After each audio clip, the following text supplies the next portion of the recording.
I don't remember ever even thinking to myself, my fantasy is the stage. It just was. I was so inspired by musical theater, like Guys and Dolls, the character, Adelaide.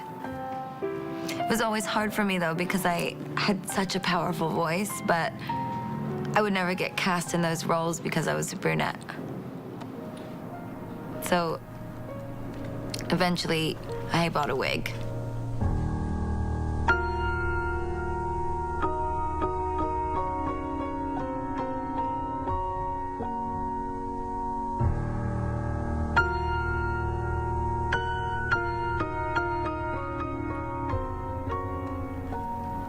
What was it like waiting for that audition?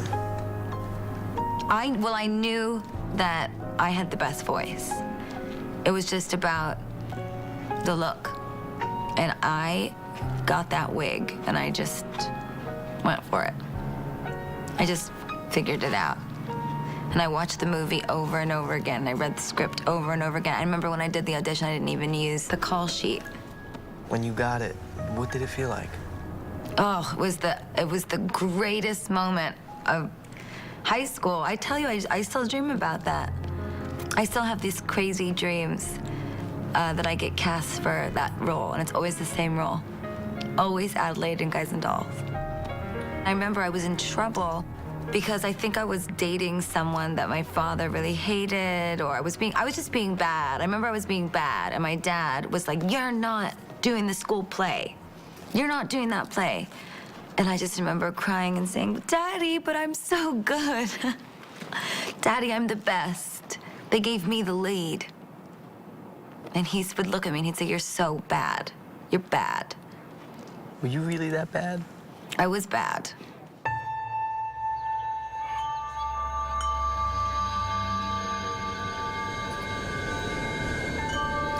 I want to take you back to being a kid. What made you want to learn music? I don't know exactly where my affinity for music comes from, but it is the thing that comes easiest to me. When I was like 3 years old, I may have been even younger. My mom always tells this really embarrassing story of me propping myself up and playing the keys like this because I was too, short to get all the way up there. And I used to just go like this on the low end of the piano. I guess she just looked at my dad one day and said we should get her some piano lessons. I started taking from this woman who was amazing. She was so great. She was like a really great friend. I didn't know this at the time, but she was actually a stripper. I remember I used to say, "Why do you have such long nails? Don't you ever cut your nails?" And she used to say, "Someday you'll understand why I don't cut my nails." She had these long nails like I have now. Now I understand. When I would play, I would sometimes be very floppy with my hands because I was so theatrical. So I would get really into it and be really emotional while I was playing classical pieces.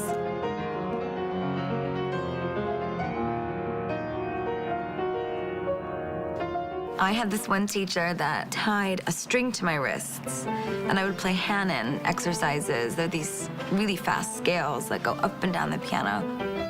And then she would put this Pink Panther action figure that we would balance the neck of the Pink Panther on the string, and I would have to play really evenly so that Pink Panther wouldn't fall off the string.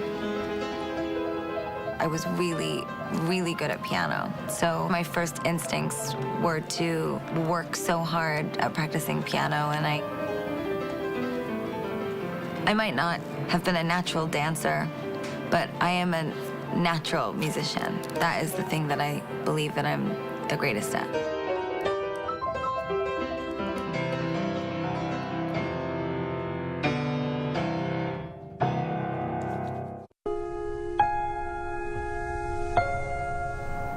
Tell me about that first CD.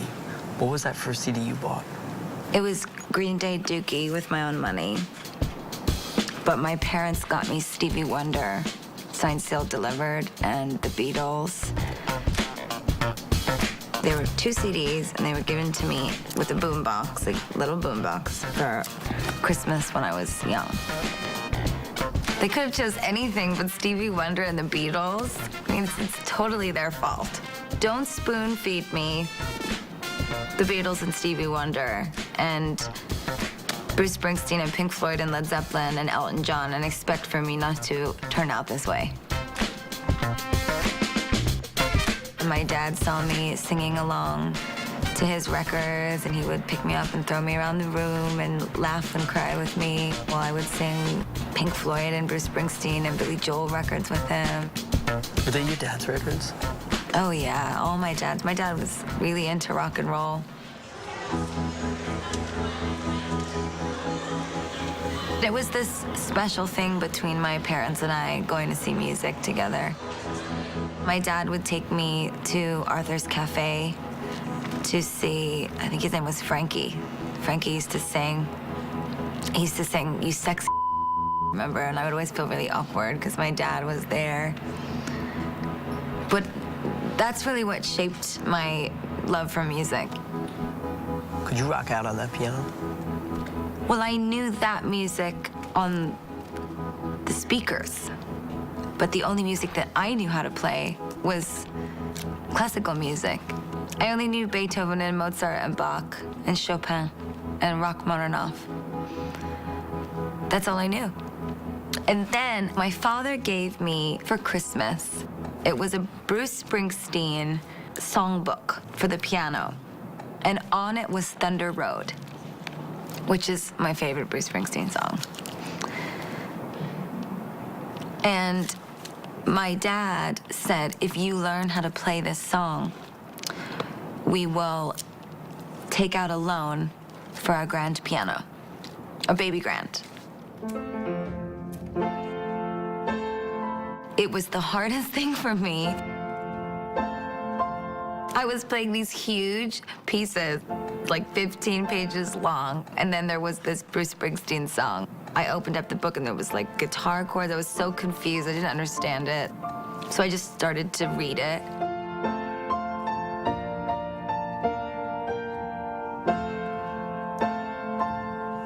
And eventually I got it down. The screen door slams, Mary's dress waves. Like a vision, she dances across the porch as the radio plays. I knew what the song sounded like because my father had been playing it every day since I was a kid, and he would cry every time. He would always cry and he would say, "Baby, I just imagine when you're 18 and you leave me for another man." That's what he used to say. Because the lyrics in that song, "Screen door slams, Mary's dress sways," it's all about the road of life and leaving those behind you.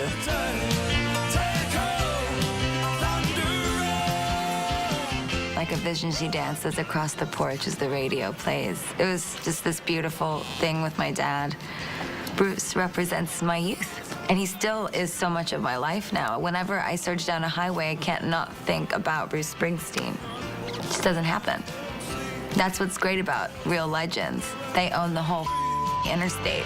It's a town full of losers. I'm pulling out of here to win. It's a town full of losers, and we're pulling out of here to win. That lyric is like, who writes lyrics like that? It's a nightmare. And that's why I get so passionate about what I do, is because when I feel like I have finally written a lyric that is real like that, it's those artists that push me forward.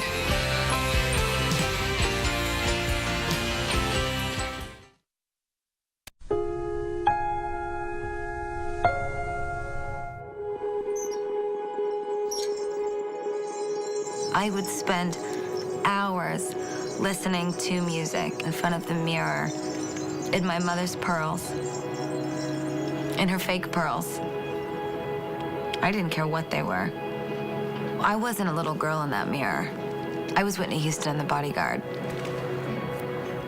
I was Gloria Estefan on stage. I was whoever I wanted to be. I got discovered singing in a store, in a little boutique where we grew up. There were these two guys that worked at the store. They loved fashion and music, and they loved talking about theater. And I became friends with them because I went into the store one day with my mom.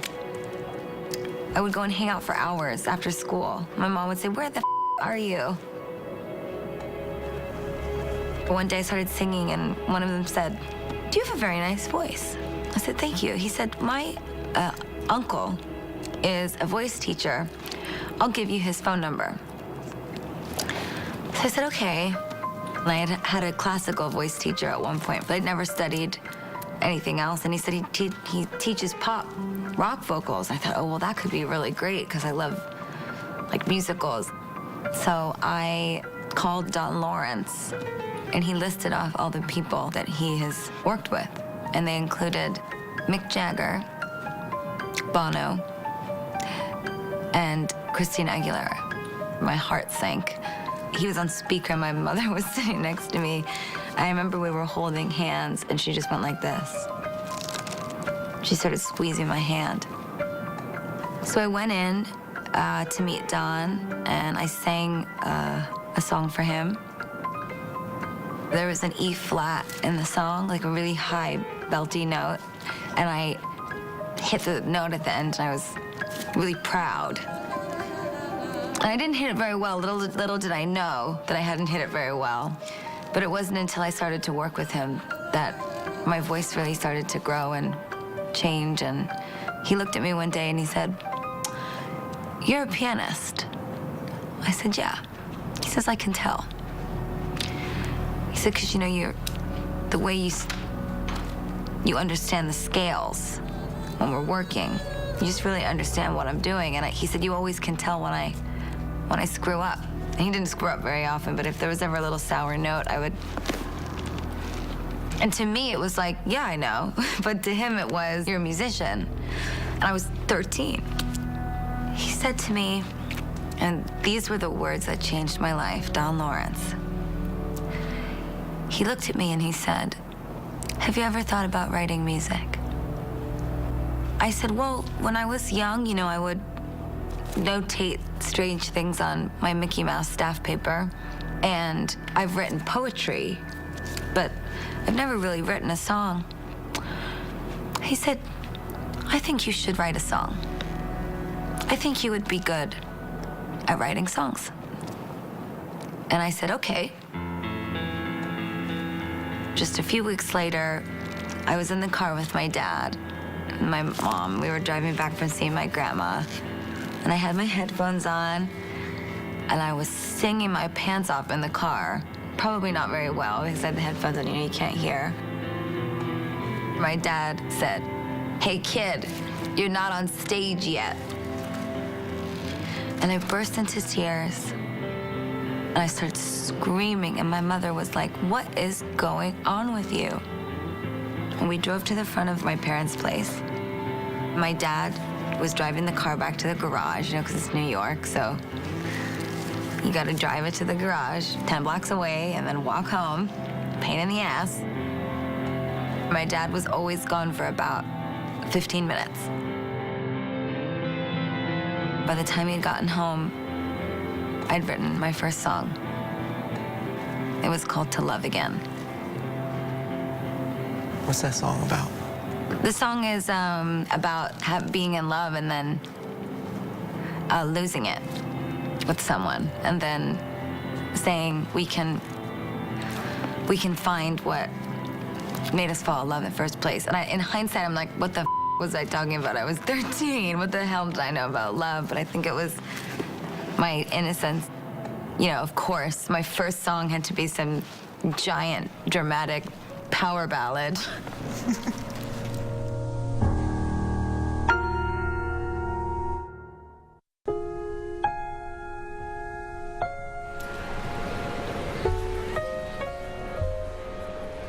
I grew up 4 blocks from Lincoln Center. As someone who loved theater so much, I used to walk by and see the long lines into the opera and long lines into the ballet, and I would dream of being a performer. Over the years, as I got older, I became more rebellious. Sometimes I would sneak out and I was kind of bad. I would go down to all kinds of places with my friends in the village. When I grew up by Lincoln Center, I wasn't able to access all of the things that were on the Lower East Side. And I wasn't in a school that was enriching me culturally in that way. It was like I needed to myself up and go lick the ground for a couple of years to understand New York City and understand a whole different side of the pavement.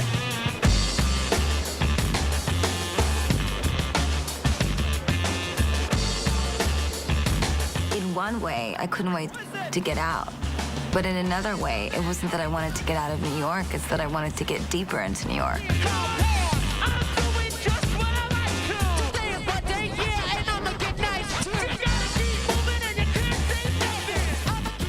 When I first moved down there, I just didn't have a lot of money to pay rent. I think it was $1,100 a month. And that was a lot of effing money to make. I go dance. I got a job as a waitress, and my dad paid half my month's rent for 3 months in a row until I got on my feet. And then he said, you have a year to make something happen, or I'm gonna make you go back to school. What were you looking for? I wanted to live alone, live in solitude with my music and read poetry and be overly dramatic about everything. And that's what I did. Do you remember what your first show was like? Remember I had on a big white hippie skirt and a green tube top. And I put a flower in my hair. I played a bunch of songs that nobody knew. Didn't give a I did like an hour-and-a-half set. Isn't that funny? My first show, what was I thinking? An hour and a half? Who gives a shit? Nobody knows who you are. I was so delusional. I play for an hour and a half now. I have songs people want to hear. But back then I just thought to myself, well, if I'm a real professional, I will give off the illusion of professionalism, like I know what I'm doing. Always after the show, someone would go, you got some pipes. You really got some pipes. Or I like that one song, Hollywood. I like that song. There's this one song that I had called Hollywood. Hollywood, Hollywood.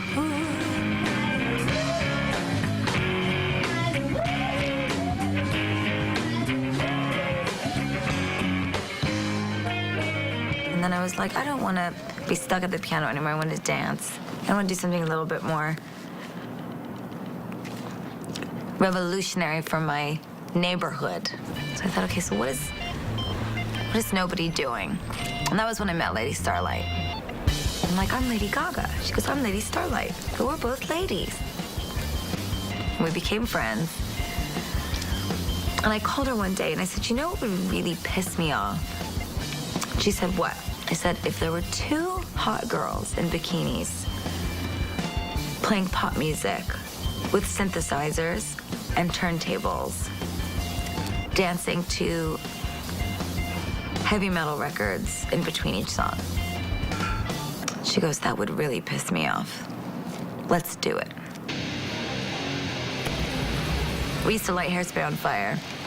And we would get in so much trouble, Lord Jesus. I remember at the knitting factory, we were opening up for the semi-precious weapons. And the promoter was like, you f***ing hookers! Do you want to burn the place down? And we're listening to Metal Militia by Metallica. We were laughing backstage. We were like, oh no, we're never gonna get to play the knitting factory again. And then I said to her, or they will never forget us. There was one moment when I thought we were onto something. We performed at Rockwood Music Hall. It's teeny tiny, it fits 30 people in it. Yeah. There's this really little stage, barely fit our stuff on it, and our turntables, we didn't have a lot of money, so they were like those really ones that if you even breathe on them, they skip. This was like super inexpensive, but nobody on the Lower East Side was doing anything even remotely like it. In fact, it was kind of uncool to be doing it, so it became cool because we were the only people doing anything like it, and we would plug in all these crazy party favors, and we would throw glitter, and we would dance in matching bikinis that cost us $4 to make. And I got dub plates pressed in Brooklyn with my beats on them, so she would spin the dub plates. I remember we were wearing Iron Maiden t-shirts. We'd made these hot pink fluorescent headbands. We were posed like this, and our song by Heavy Metal Kids, Hey Little Girl, came on. You got what it takes, you know what I want. And we used to just freestyle and try to match each other. We used to sometimes say we were a pop burlesque show. And I'll never forget it. I was in the middle of singing my song, Blueberry Kisses, Blueberry Kisses. My lips, they misses, oh yeah. And Colleen looked over at me and she goes, psst, Gaga. I looked at her and she goes, look outside. I looked outside and there was like at least 100 people in the streets with cameras out, staring through the window. She looked at me and she goes, something's happening. I don't know what it is, but something is happening. And I just kept playing. I just remember my dad came and he got really, really upset. And he didn't talk to me for weeks. What was that like?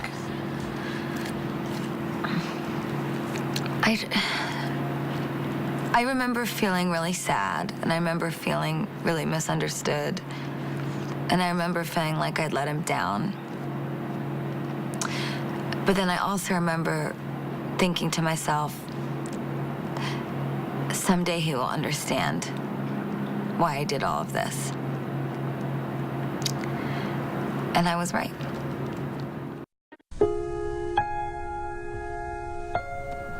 So Gaga, you gotta tell me, where does all this inspiration come from? I became so obsessed with the poetry of and the spirit of rock and roll and how I could synthesize it into pop music.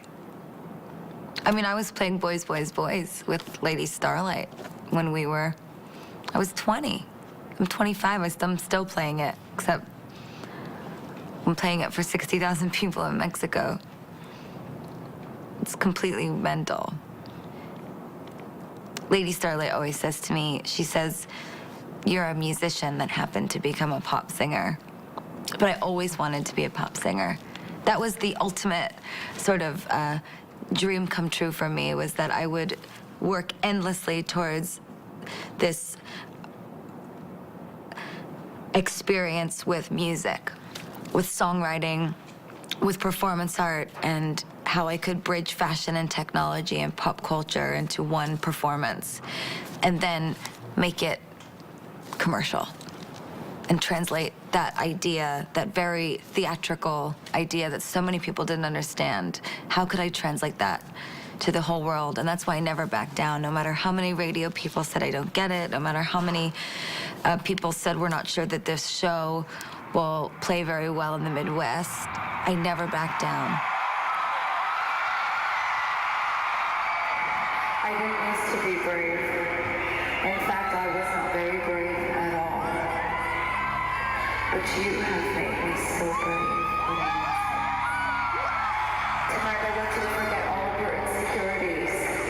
I want you to reject anyone or anything that's ever made you feel like you don't belong or don't fit in.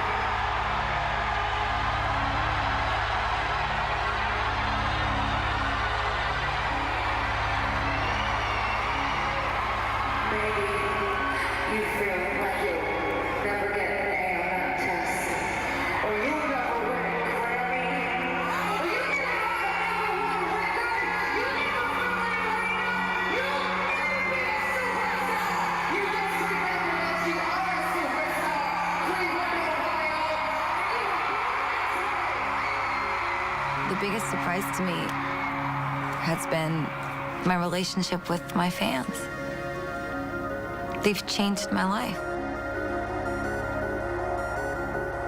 The fans are the thing that you can't learn. They were the instrument in the music that nobody taught me about. They're a giant disco ball, thousands of tiny little mirrors. The commercial success that I've had has been mind-blowing. I'm the girl that everyone said no and shook their head and said, I don't get it. I believe, like, we need failure to succeed. I mean, I can't learn from success. I need to fail. I remember when I got dropped from my first record label, I just said, Mommy, let's go see Grandma. And I cried on my grandmother's couch.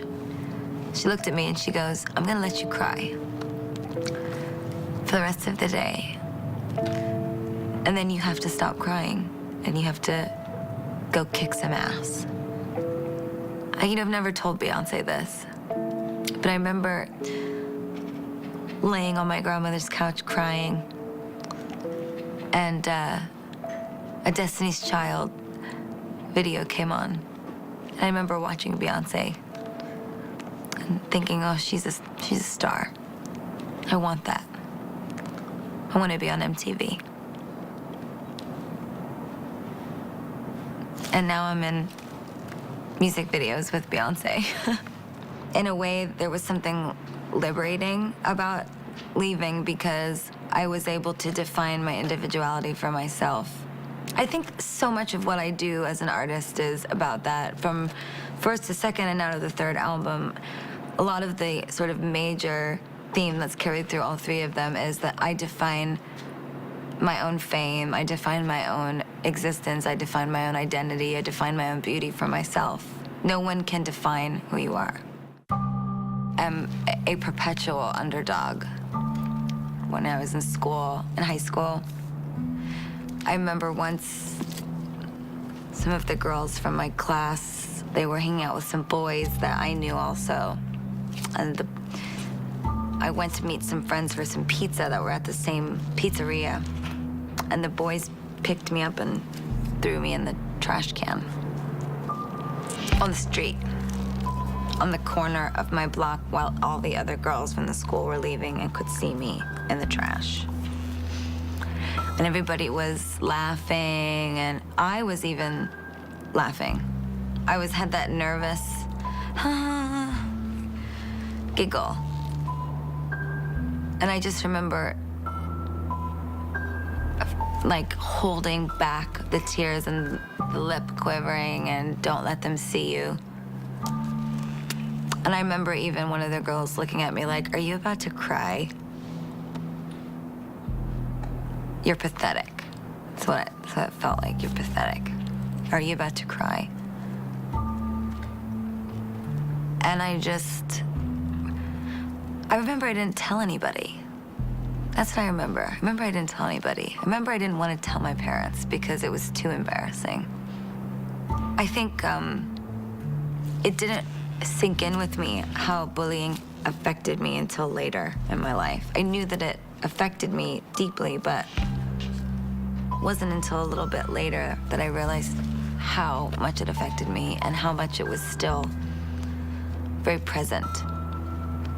I think it took me to get to know my fans and to see similar struggles in them for me to access that wound in myself. And I think that, in a way, the fans have been a key to my heart, unlocking things about myself that I didn't want to handle or deal with or address that make me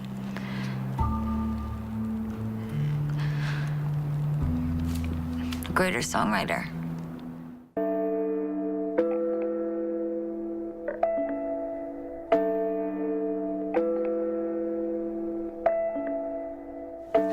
Was your heritage to you as a kid growing up? So important. I'm really quite traditional, actually, contrary to what some people may think about me. I'm quite traditional in the family sense. Tell me what happens on Sundays. Sunday, we make red gravy, tomato pomodoro, and it's usually made with fresh tomatoes that my father and my mother go to our friends, the Maniscalcos, and we boil the tomatoes and add the basil and the garlic and the salt and the pepper in these huge vats in the backyard, and then jar it for the year. And then on Sunday, we put it in the pot, we spice it, let it simmer all day, and make sausage and meatballs and pasta. We've since switched to whole wheat pasta from my dad's heart. After a while, those Italian men, you know, gotta start eating healthy. Tell me about your relationship with your Aunt Joanne. Well, I never knew her. She died when my dad was really young. But it was sort of this, she was this enigmatic figure in my life. This person that died that meant so much to my dad's family. I just felt really connected to her. She was really into poetry and crochet, and she was a painter, and my grandmother had her works of art all over the house. I think that she, in a way, makes us closer to our dad, makes us understand him more, because he's very strict and he's very protective, and I think that losing her contributed to that. He just never wanted to let us go. I printed her poetry in my first album. I remember I brought it to my dad and I said she never got to be a published author, so she is now.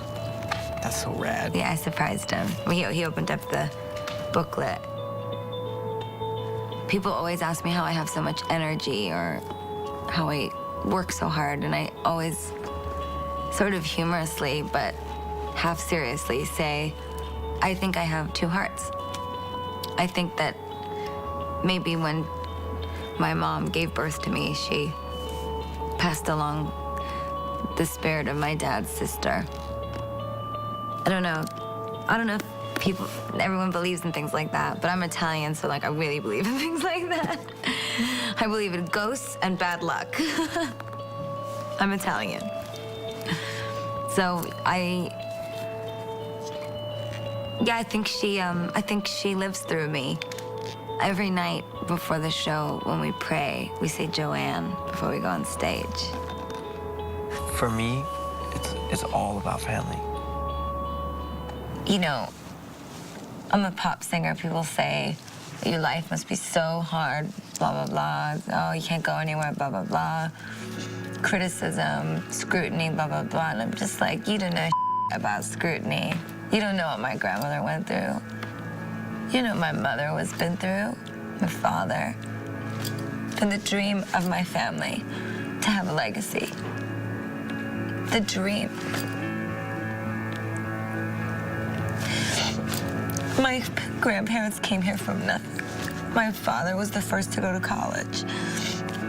My mother was the first to go to school. It's like the dream of my family. You know, my father wasn't always like the most open-minded person. And watching his life change, meeting the fans, watching my mother's life change, my sister, my grandparents. I feel now like we just have this greater purpose as a family. At the heart of all of this, there's someone very young and Italian deep inside me that just really wants to continue the legacy of her family, for her father, for my dad.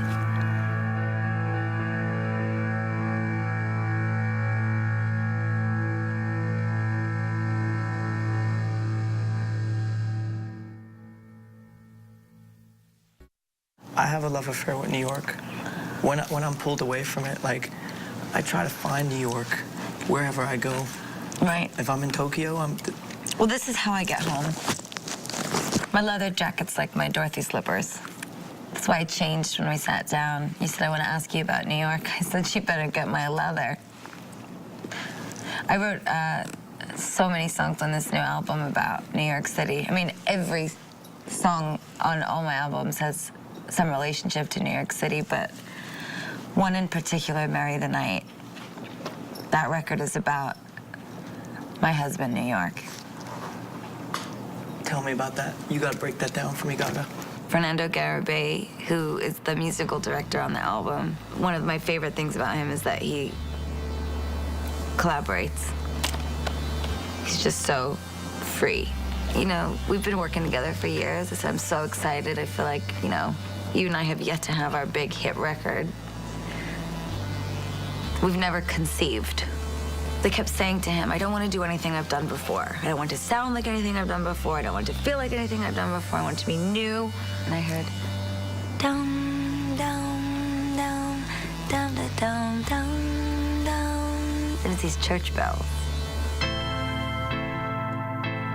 He goes, your show is a religion. Since your fans are a cult.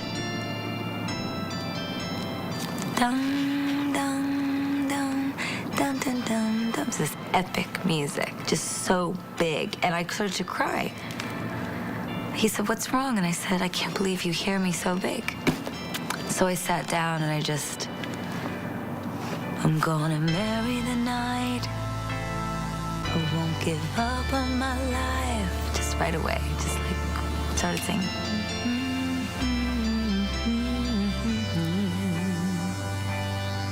I'm gonna marry the dark.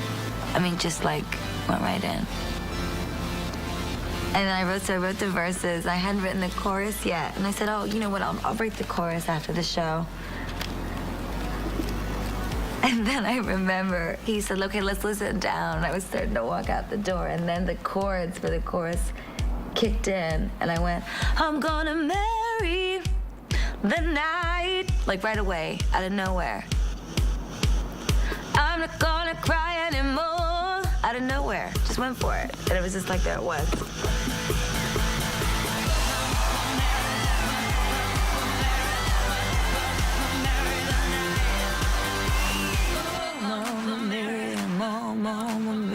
Mama, marry the night. And I was like, it's like Whitney, but imagine if Bruce Springsteen had a baby with Whitney Houston. That's what it is.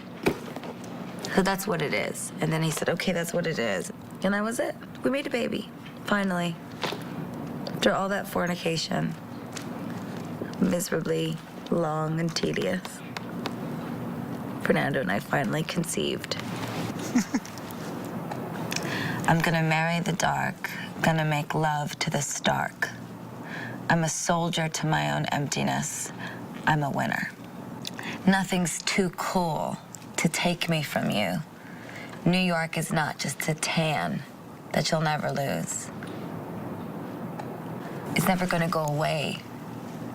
The tan of New York never goes away. After the Fame and the Fame Monster, I had this tremendous feeling of loss because I hadn't been in New York for so long. I missed my friends so much. I felt haunted by my past. And then I sort of woke up one day and I was like, what the f are you crying about? Just go back. I literally knocked on people's doors while they were asleep in Brooklyn. Just, it's me, open up. You know, toothbrushes with foam hanging out of their mouth. And what are you doing here? Me and my best friend have 2 bikes, Karen and Henry, from Goodfellas. And we would just ride around and ride to the bridge, ride down the old streets. All the neon signs popping out of the sky. All the darkness lifting into fluorescent colors. All the dirt turning into gold dust and rainbows. The way I see New York City, it's so otherworldly. It's this neon Roy Lichtenstein look at life. It's just this completely magical and beautiful, joyful place.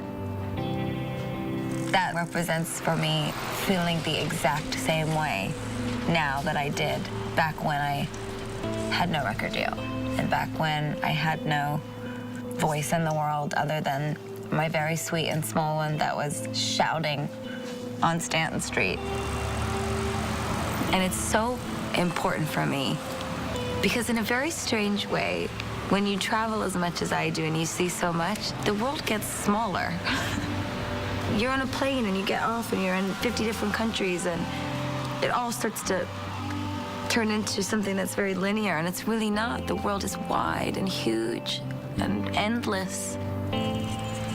When I ride Henry reminds me how big the world is because it takes so long to ride 20 blocks in that city. It's a whole mile. And it feels very different from being in the backseat of a car or being on an airplane or being on a stage where, you know, the stage is this one city block. When I ride around and I look at the stars and I look up into the sky, I know it sounds crazy, but sometimes I just don't do that anymore. You know, I'm so busy working. I'm trying to become better for my fans, but sometimes what will be better for them is when I look up into the sky and I say, well, that's the brightest star. Sometimes you just gotta look. I ride around and my security gets so mad at me. They're like, where have you been? And I just say I went on a bike ride. It's no big deal. What's the worst that could happen? Someone says, are you Gaga? Yeah. Ching ching.